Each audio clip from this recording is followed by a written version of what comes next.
বলি কি বাংলাদেশ দখল করার আগে নিজেদের হাগার জায়গা ঠিক করে এখনো রাস্তাঘাটে মলত্যাগ করে। বিশ্বাস করেন না আপনারা, আমরা যখন দেওবন্দে যাচ্ছিলাম তখন দেখছি আল্লাহ ট্রেন লম্বা সফর 36 ঘন্টা, আমাদের যেই ট্রেনে উঠছিলাম অমৃতসরের, দিন যায় রাত আসে, রাত যায় দিন আসে, সময় তো যায় না। সকাল হইলেই জানালার কাছে যাইতাম নতুন এলাকা দেখার জন্য। আয় আল্লাহ, মাঝে মধ্যে যাইয়া জানালার কাছে যাই তো লজ্জায় চোখ ফিরিয়ে নিতাম, এই কি অবস্থা। কেন দেখতাম কি রেল লাইনে লাইন ধইরা বইছে ফ্যামিলি প্যাকেজ, জুয়ান বুড়া নারী পুরুষ যা আছে এরকম চিকুন বোতল একটা লইয়া চুপচাপ বইয়া রয়েছে। বেডিরা ইজ্জত রক্ষায় ঘুমটাটারে টাইনা পিছন দিয়া খালি কাম সারতাস। এরা বলে আমার দেশ দখল করবো কত দেখি। আমি কই কাকু দাদা সাহস করে ভিক্ষা যা, খেলা হবে। আরে খেলবো, ঢোক। ছোটবেলা থেকে যাই জিহাদি চেতনা লালন করছি, প্রয়োগ আর বাস্তবায়নের জন্য সুযোগ তো পাচ্ছি না। তোরা না ঢুকলে ঢুকে যা। বাংলাদেশ দখল করার হুমকি দাও। মুসলমান কোন নির্দিষ্ট ভূখণ্ডের চিন্তা করে না, মুসলমানের চিন্তা গোটা দুনিয়া ব্যাপী। আলহামদুলিল্লাহ আমাদের স্বপ্ন বাস্তবায়ন শুরু হয়ে গেছে। তাকায়া দেখ, সিরিয়ায় কালিমার পতাকা উঠে গেছে, আফগানিস্তানে কালিমার পতাকা উঠে গেছে। আরে আমার দেশ কি কোয়ার্টিনের দখল করবি? বরং আমরা তো স্বপ্ন দেখি ইনশাআল্লাহ খুব শিগগির দিল্লির লালকেল্লায় আবারও কালিমার পতাকা পথ করবে ইনশাআল্লাহ।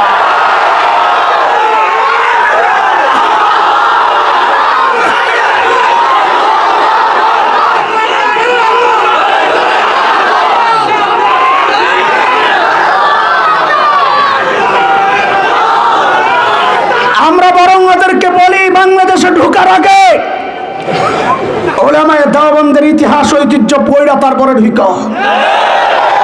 তাদের রোহানি সন্তানরা, শাইখুল হিন্দের রোহানি সন্তানরা এই জমিনে বসবাস করে। আমার কাবির আসলাফের ইতিহাস হচ্ছে উলামায়ে দেওবন্দের রক্ত যখন এই ভূমিতে স্পর্শ করেছিল, ব্রিটিশ লাল কুত্তারা পালাতে বাধ্য হয়েছে। উলামায়ে দেওবন্দের রক্ত যখন আফগানিস্তানের জমিন স্পর্শ করেছিল, রাশিয়ার শ্বেত ভল্লুকেরা পালাতে বাধ্য হয়েছে। সাম্প্রতিক কালে তালেবানের শরীর হয়ে যখন আবার উলামায়ে দেওবন্দের রক্ত আফগানিস্তানের জমিন স্পর্শ করেছে, আমেরিকা নেটো লাল কুত্তারা ল্যাস গুটায়া পালাতে বাধ্য হয়েছে। এটা হচ্ছে অতীতের ইতিহাস। নতুন প্রজন্মের নতুন পেগাম শুনে রাখ। আবার যদি সুযোগ আসে, তোদের পূর্বপুরুষরা তো পালাতে পেরেছে, আল্লাহর কসম এবার যদি সুযোগ পাই আর টাকা পালাতে দেওয়া হবে না, পালাতে দেওয়া হবে না।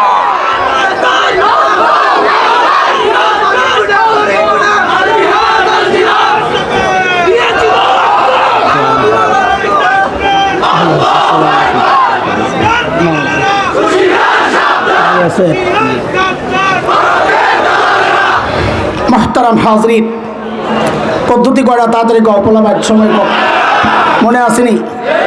1 নম্বর এত লোক না উঠি ভাই,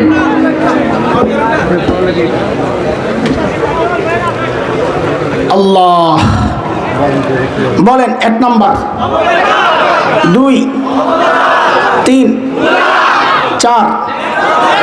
সমাজ বেটা চলেন এবার একটারে পোস্টমর্টেম করি এই সমাজে। আমি বরং বলি কি সহজে বুঝেন, শয়তানের ধোকাগুলা সব পুরাতন, কিন্তু বাটপার হওয়ার কারণে ও খালি নতুন নতুন প্যাকেট সামনে পেশ করে। জিনিস আগেরটাই। বলেন জিনিস কি? সময়ের আলেমদের কাজ হচ্ছে ওই প্যাকেট ছিঁড়া ভিতরের জিনিস দেখা দাও আপনাকে, ভাই জিনিস কিন্তু আগেরটাই। বুঝে আসছে না কথা? বলেন 1 নম্বর অপব্যাখ্যার একটা নমুনা আপনাকে করে শোনাই। দেখেন এই কথা কইস না রে, বাংলাদেশের বহু মাজার আছে, মুরাদনগর তো নাই। আচ্ছা শুন, ওই মাজারে অনেক বাবারা থাকে। সেটা হলো কেউ শেকল বাবা, তালা বাবা, ছালাসা, খেতাসা, বদনাসা, এখন খালি বাকি আছে ফিডাসা। এগুলার চুল দাড়ি মাশাআল্লাহ জটলা দেখলে বোঝা যায় কয়েক বছরেও গোসল করে নাই। তো গোসল না করলে নামাজ কেমনে পড়বো? নামাজও পড়ে না। এই অপব্যাখ্যার সুরত দেখাইতেছি, খেয়াল করেন। এদেরকে যদি জিজ্ঞেস করা হয় নামাজ কেন পড়স না, তো কব কোরআনে আছে একই নায়া বললে, এই যে অপব্যাখ্যা, একই নায়া বললে নামাজ লাগে না। কোরআনের আয়াত কি? ওয়াবুদ রাব্বাকা হাত্তা ইয়াতিয়াকাল ইয়াকিন, তুমি তোমার রবের ইবাদত করো তোমার ইয়াকিন আসার আগ পর্যন্ত। সমস্ত মুফাসসির বলেন এই ইয়াকিন মানে হচ্ছে মৃত্যু। ইয়াকিন মানে, আর ওরা ইয়াকিন মানে হচ্ছে অন্তরের বিশ্বাস। আমগো ইয়াকিন আয়া পড়ছে, মোল্লাগো ইয়াকিন আয়া না, এই জন্য মোল্লারা নামাজ পড়ে, আমগো নামাজ লাগে না। শুনে একটা বিষয়, সূক্ষ্ম কথা, কেউ যদি নিজেকে নবীর চেয়ে দামি মনে করে, চোখ বন্ধ করে বুঝতে হবে এটা শয়তান। কেন?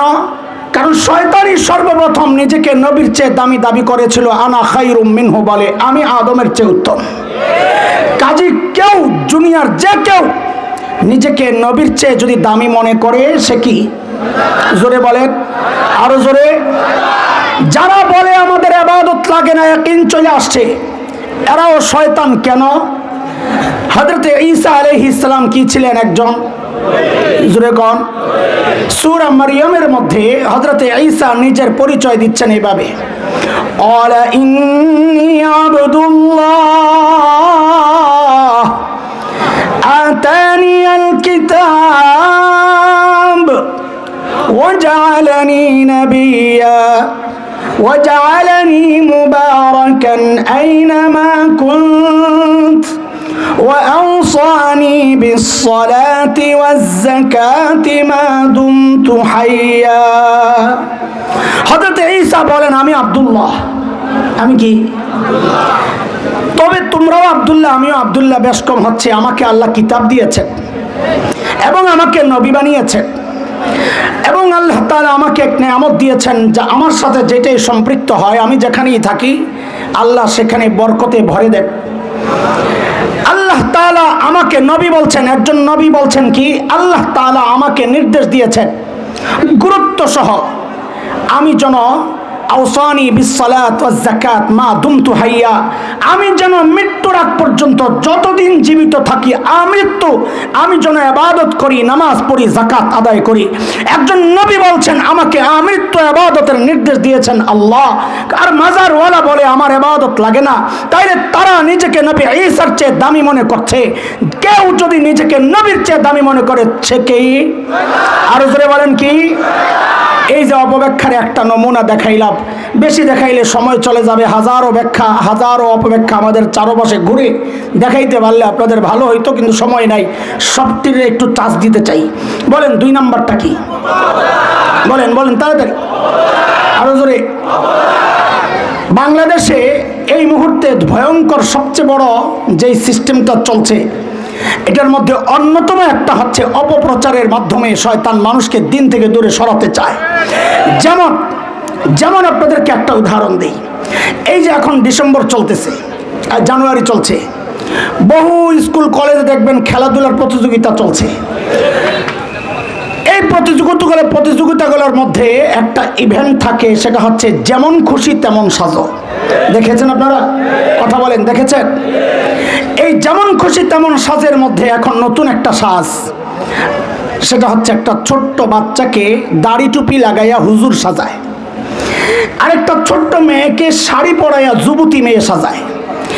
এই ছোট্ট হুজুর এবং ওই যুবতী মেয়ে বিচারক এবং অডিয়েন্সের সামনে যায় অভিনয় করে, দেখায় কি ওই হুজুরটা ওই মেয়ের শাড়ি ধরে টানাটানি করে।